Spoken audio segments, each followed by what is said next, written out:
केंद्र शिक्षा मंत्री धर्मेंद्र प्रधान दिनिकिया कुचिंडा गस्त करी विभिन्न कार्यक्रम रे योगदान करिसेंती।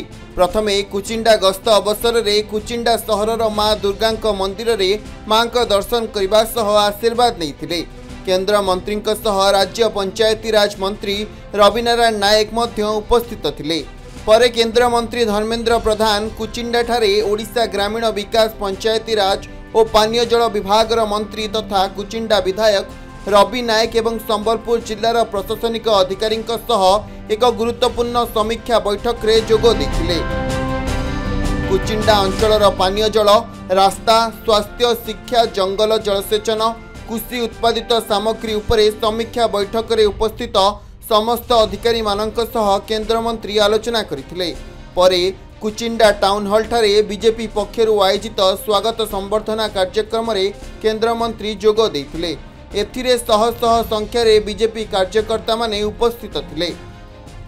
एही अवसर में केंद्र मंत्री धर्मेंद्र प्रधान सह राज्य पंचायती राज मंत्री रविनारायण नायक को बीजेपी पक्षरु स्वागत संबर्धना दिया जायतिला।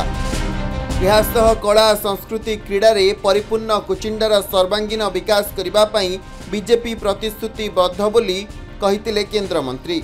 तेबे कुचिंडा रे केंद्रीय विद्यालय खुलिबा नै लोकंक दाबी उपरे यथाशीघ्र कुचिंडा रे केंद्रीय विद्यालय खुलिबे बोली केंद्र मंत्री कहचंती।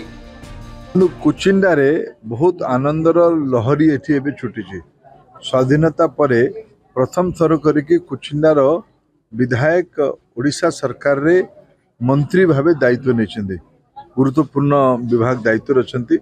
रब बाबू को आज एक प्रकार आमे कुचिंडा तरफ कुचिंडार स्थानीय प्रशासनिक अधिकारी माने और या पर कुचिंडा नागरिक माने तांको स्वागत भी जणे में मु भी अंचलर प्रतिनिधि हबार मते भी एथर सौभाग्य मिली।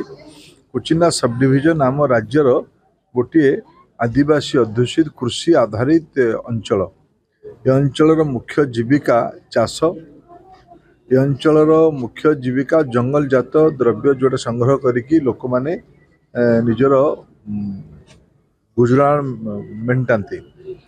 याकू विभिन्न सरकारी कार्यक्रम गुड़िक यापाई अच्छी फॉरेस्ट डिपार्टमेंट अच्छी, जल संपद विभाग एटी काम करुच्ची, एटी धान भी किणा होची, एटी हॉर्टिकल्चर भी काम अच्छी, एटिकार चिकित्सा सेवा, एटिकार रास्ता घाट, एटिकार बिजुली व्यवस्था गोटे प्रारंभिक रूप से सब सरकारी विभाग गुड़िक उपरे किछि परिचय हवार अवसर आज है।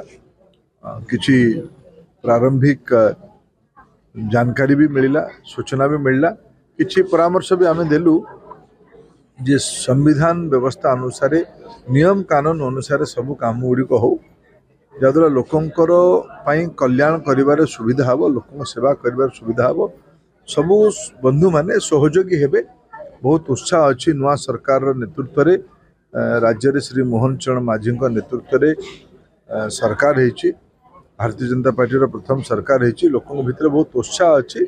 लोक परिवर्तन चाहिए। आमर दायित्व जो माने टिकार आमे विधायक हेचु, लोकसभा सदस्य हेचु, सरकार दायित्व रचु। आमर दायित्व लोकों को अथक परिश्रम कर सेवा करबा। संबलपुर नवीन दास का रिपोर्ट, खबर ओडिशा।